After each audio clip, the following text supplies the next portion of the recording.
In this segment, I'm applying a Smart Orton action to the image to give it a soft glow and some added contrast. I change out different midtone masks until I find the one that applies the effect the way that I want it.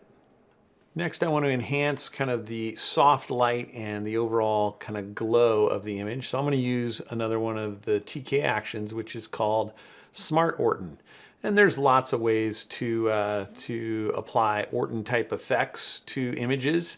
And this one's actually one that I worked with Tony on. It's a variation off of a technique that I use that takes several steps. And with the panel, you can just do it with a single click. I'm going to go with the default radius at 10 pixels.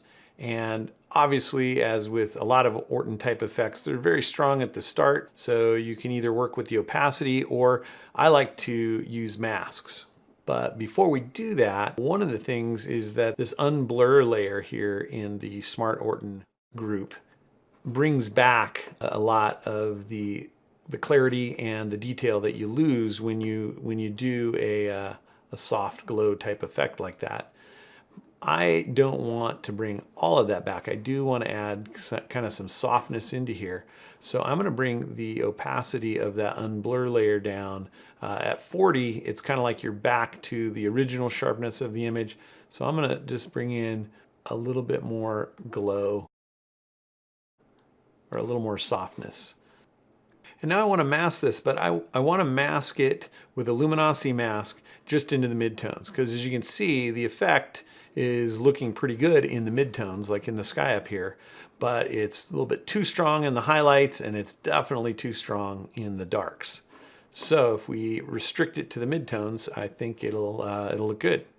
So let's see, I'll go ahead and go to the Smart Orton layer there, and I'm actually going to turn it off and create the composite source for my initial mask, so that I've got those tones without the Orton effect involved.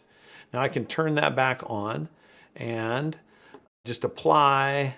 Well, see, that's the lights one. I don't want that. In fact, I'll just go to layer mask mode now, and that'll enable me to directly apply the midtone mask of this rapid mask right to the group.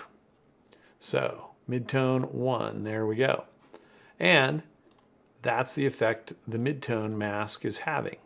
Now, if I'm not sure if midtone 1 is the right one, then I can try midtone 2, and I can try midtone 3. Midtone 3 is too far. Midtone 2 is pretty good, but maybe a little bit too much. Midtone 1, not quite enough. So I think what I'll do is I'll stick with the midtone 1, and I'll just modify that slightly.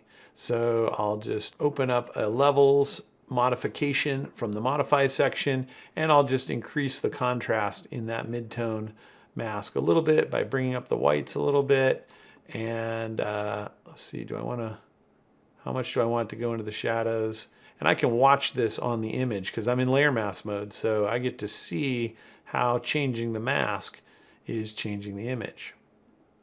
And I don't want to fully finish it yet, but maybe somewhere in there. Let's try. Yeah, I think that looks good.